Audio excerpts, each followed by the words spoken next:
Welcome to this episode of the 3-Point Play. On today's show, we're going to be talking about, the end of the MVP race. We have only X amount of games left, about 15 games left, and it's coming down to the wire on who's going to be the NBA MVP this year. And there's a lot of talk about it, a lot of criticism about the candidates involved, and we're just going to discuss and talk about what our picks are. Mm-hmm. As you always know, I am your host, Zev. To the left of me, the amazing Aaron. What's up, Zev?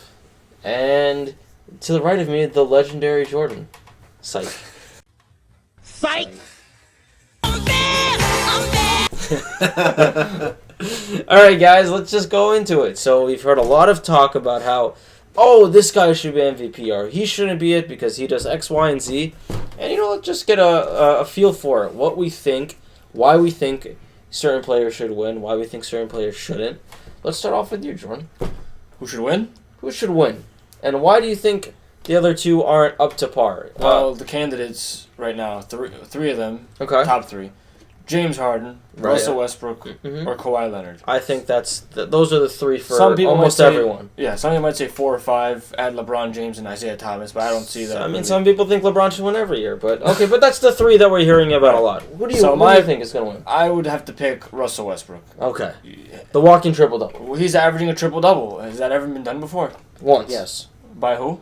Oscar Robertson. In the 70s. All right. 60s. Fine. 32 points. Jordan with his history.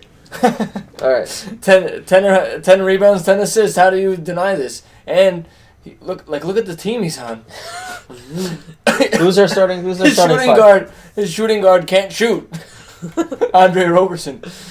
Who's the small forward? I don't even know. Andre Roberson. Plays a small forward. Victor Oladipo is a shooting guard. Victor Oladipo. Yeah, but listen, the rest of his starting five aren't standouts. He still manages to make the 6th seed. Look, as of right now, they are the 6th seed. Right. As of right now, you got to give it up to him. I think we can't deny what Russell Westbrook is doing on his own this year. As a sole player and an individual, he's doing numbers that we haven't seen in a long time. Stats. Numbers, stats. Math. Russell Westbrook, really great. Aaron. I'm going to go with James Harden. Okay. 25, 8-11, 3rd seed in the Western Conference. Mm-hmm. He is playing at that MVP level like he did 2 years ago, where I thought he deserved it back in 2015. Oh, with Steph Curry? Yeah. Yeah. But it's the same concept. If you take him off that team, they're not as good as they are with him. Oh, they're nothing compared to what they are. Exactly. Yeah. I think this team was perfectly built for him. Well, yeah, him and Mike D'Antoni are the perfect match. Yeah, exactly. I think Rockets management knew exactly what. I think they really sat down with Mike D'Antoni and understood what they need to make James Harden succeed. And then, they got players like Eric Gordon. And Ryan Anderson. They traded for Lou Williams. A bunch of very good offensive players. They just need guys that can shoot the ball, and that's all he needs. And are just mediocre on defense. Yeah, because they're not trying to play defense. They're trying to win you. They're trying to run you out the gym. Mm-hmm. Here's the thing. I think that team could survive compared to if Westbrook wasn't on that team. Who would get those who's stats? setting everyone up?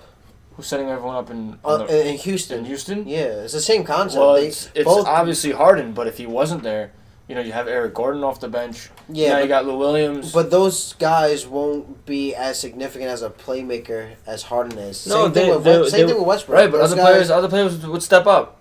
Meanwhile, in Oklahoma City, I don't know who.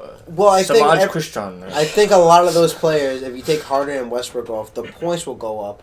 Because, they'll create for themselves, but they won't be able to create for others as well as Westbrook and Harden do. Well, let's just put them up against each other. If Russell Westbrook and James Harden weren't a part of those teams, who would have the better team? Oh, the Rockets. The Rockets. Yeah. Well, they're two completely different teams. I know, but if you just wanted to take them in one game, head-to-head, who's winning that game? I don't know. I feel like we're putting Aaron on the spot. I think it'll be the Thunder. You think the Thunder? The Thunder would just bully them in the paint. And Victor Oladipo could. What's wrong with their paint? All right, fine. Let's just do a full season, 82 games. Which team has more wins? I want to say Thunder. Still Thunder? Oh. Without Harden and Westbrook. Yeah. Yeah, I'm going with the Thunder. Okay. Wow. There's no scores on that team now. Meanwhile, the Rockets have a abundance of scorers. A lot of but they players won't that have- actually score that were first and Yeah, second options. but I feel like the pace for the Thunder would just be so much slower, and they would, like you would have to try to beat them through their pace, which wouldn't help. Or they'd be a grindhouse. Yes, Okay. it would be that kind of because look at all the big men they have. They have Cantor, they have Gibson, they have Adams. Like those guys beat you up down there. The Rockets would destroy them on the fast break. All those big Yeah, men. but they're if you take off those two players of Harden and Westbrook, the Mhm. Rockets will still be a run and gun team, and you have the Thunder would be like a grindhouse team, and Right. I think the Thunder would overcome the run and gun. Who do you see stepping up for the Thunder? Oladipo, I just said that. Oladipo. Yeah. He's injured. Or maybe now he's not. Assuming he's not injured. In this Assuming he's not hypothetical Assuming way, he's not injured. Well, just like you assume. I mean, it's that- hard to say because, you don't know what's happening with him. Like, It's from game to game. It's always different. yeah, it's like It's sporadic. I don't know what's wrong with this it guy. is. But I don't know. I think I would have to give the nod to the Thunder, to be Okay. honest. All right. I mean, it's your opinion, dude. It is. Nah, I'm still going Westbrook. I'm going with number 3 out of these MVPs. I think you give it to Kawhi Leonard. See, I also like that pick too. See, you You can't say it's no funny to the because call. you keep talking about James Harden at number 3 because that offense is so great, but they play zero defense half the game. True, but It's a huge part. Turge just gave a thumbs up about Kawhi Leonard. Meanwhile, Jack said no. Jack says no. Because he says, and I agree with him, a Spurs player cannot win it. that's Why? not true. That's not fair. They play team ball. So Yeah, but there's always an alpha male on the team. So like anyone, Kawhi really Leonard. anyone on the Spurs will be amazing. That's not true. It's under Popovich. it's not true though because not every Spurs It is wins. true. Kawhi Leonard is now becoming their closer, both offensively and defensively. There are some players that just do it all, and Kawhi Leonard, I give him a lot of credit for developing in that Spurs Give him a lot of credit system, also. but he's doing it all. How he does nothing wrong. Russell Westbrook, I can tell you that he's Turns taking over the away. He turns over the ball. He's taking away from his other Bad teammates. shot- He's only shot the 6th selection. seed. I could go to James Harden and say he plays only half the game of basketball. Kawhi Leonard does everything. That's true, And but he's he's, So there you go. but he's And a he's different, he's a efficient. different position. They're all This different is the positions. NBA now. Everyone plays the same position. It's all. Everyone plays I can play 1 through 5. It's come on. What? That's it. Everyone's a Swiss Army. That's not an argument. It kind of is because he has a height difference. What do you mean? 6'7", 6'5", It's all the and focal. 6'3"? It's all about who's the focal point, and all 3 of these guys are the focal point, and I think one of them does it better than all 3 of them. Well, now that's not what the stats say. It doesn't matter about the stats. I'm telling you. Stats, numbers. I'm looking at the record. That's also stats. So wait, so The record? Yeah. The record is always amazing, even before Leonard got there. Okay, they lost. Who's there that's really willing them to wins at this point? Who's willing them to win? Yeah, who? Leonard. Is it I don't know Tony if you really- Parker? it's not all. Is it March. Manu Ginobili? It's just It's not LaMarcus Aldridge. It's not Powell. It's not Powell. Patty Mills, Patty Mills. Okay, let Patty Mills. the Australian. Exactly. I'll say. So we don't have. So if you want to go that route, then yeah, I think it doesn't matter. I think it's really Kawhi Leonard is really doing everything Listen, and keeping them in the I don't know. second If, seed. I don't know if you noticed. Yeah. But he rests a lot. Kawhi Leonard and He only Aldridge, rests a and they couple- still no, win no, games. no.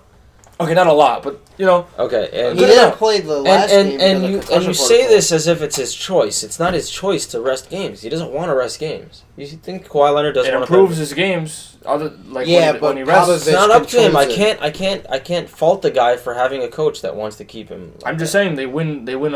Just like LeBron gets rested, and people think he should be the MVP. They win otherwise. A lot of people still think LeBron's MVP. Yeah. I don't know. He's always Right, up there. because his name's LeBron James. No, because he does everything, and if you're doing everything, you should always be the MVP. Do you think Isaiah Thomas will get at least one vote? Yeah, from a Boston guy. Basically. Just like Carmelo got one vote because from a New Yorker. Right? It's just. So you guys don't have Durant or Curry as on your MVP list? No. No. No, I don't. Unfortunately. I don't know. I would give some consideration to Durant, a little bit, because they're going through a bad stretch right now since he got injured. It does show his value, but then he's not. So come MVP time, he hasn't played enough games for me to. Oh give no! him MVP. Obviously, if you look on the games played, but I'm saying impact. It's tough because he's playing with such quality. Yeah, the quality is there, but obviously it's not there when he's there. Like when he's on the court playing, it is obviously. I know. I understand Elevated. that, but I'm glad you said the you're word. playing with a 2-time MVP, I'm glad and you're it's saying not he's playing with LaMarcus quality Aldridge. It's because not LaMarcus Aldridge. no, I'm not. No, you said he's playing with quality. Yeah. Westbrook is not playing with quality. Oh. That's what I'm going with. If the MVP meant individual award, it goes to Russell Westbrook. No, it's based on record. I think so. Plus, but his for what it is, his record is amazing. So I think we agree to disagree, and we'll see what happens when they vote. I think we should get a vote as the 3-point play. Oh, we should. We're gonna send in a note to David or Adam. Who are we calling? Adam Silver. We're gonna call Adam. Sure. All right, we're gonna call Adam tomorrow and try and get a vote for this MVP race, and give in our 2 cents. So I think as a consensus, as the 5-man team of the 3-point play, we put Carmelo Anthony as the MVP. Yeah. I'm sure they'll politely never read it. Yeah. Right. All right. Well, I think that ends it for us here. James Harden, Kawhi Leonard, Russell Westbrook. And to the fans, please like, subscribe, follow us on Twitter, Instagram, SoundCloud, soon to be on iTunes, and the Google Play Store. Please let us know in the comments who you think the MVP should be this year. Your answer should be Kawhi Leonard. Thank you.